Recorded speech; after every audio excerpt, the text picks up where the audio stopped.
Is there one movie that you wish you could force everyone in the world to watch? Mine would be There Will Be Blood from 2007, not because I think it's the greatest film ever made, I don't. Not because I think everyone would enjoy watching it, I don't. But rather, this movie does a fantastic job of explaining a certain type of person, a certain type of personality. These people are everywhere, you have worked with them, or you've worked for them, or you might be one of them. But I think most people don't know that's what this movie is about, because if you've not seen it, or if you saw it and were bored by it, it seems to be a 2-hour and 40-minute long movie that's just about this old-timey oil man and his various adventures. The movie is slow, it doesn't have any kind of traditional plot structure or anything like that.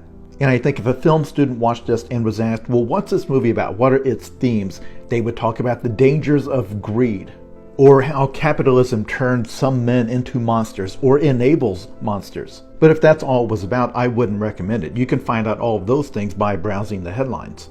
This film is a detailed study of a specific personality type, somebody who is relentlessly driven and competitive and constantly wants to win, who sees life as a race, but has no end goal in mind. It's a race to nowhere. He wants to win, but doesn't know what he wants to win.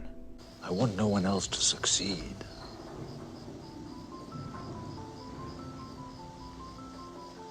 I hate most people. And here's where, if we set the money aside, there is some of him and some of you. Throughout the course of the film and throughout the course of his life, he's going to encounter all of the things that society says are supposed to make you happy, like family and friendship and faith and community and pride in your work. And none of them do anything for him.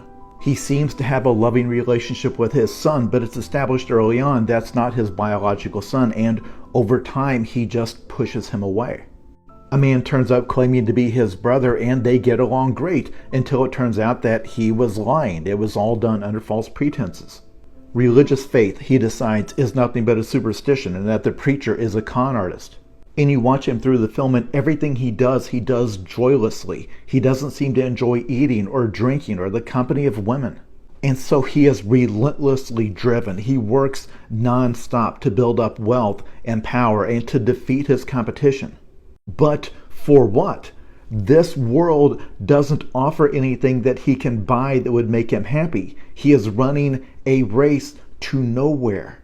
I want to earn enough money I can get away from everyone.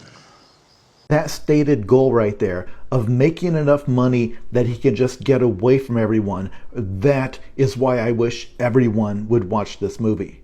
Because so much of the modern world is about promising you just that one day I will be my own boss and I won't have to deal with annoying coworkers.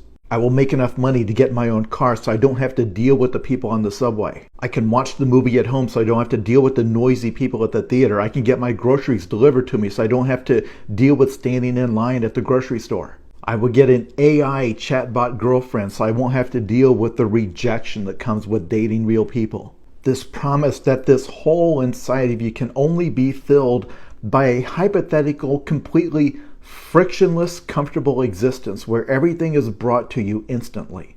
And lingering behind it all at all times is a sense that maybe you were born with a desire that can't be fulfilled. That the one thing you want is literally impossible. It cannot exist in this universe.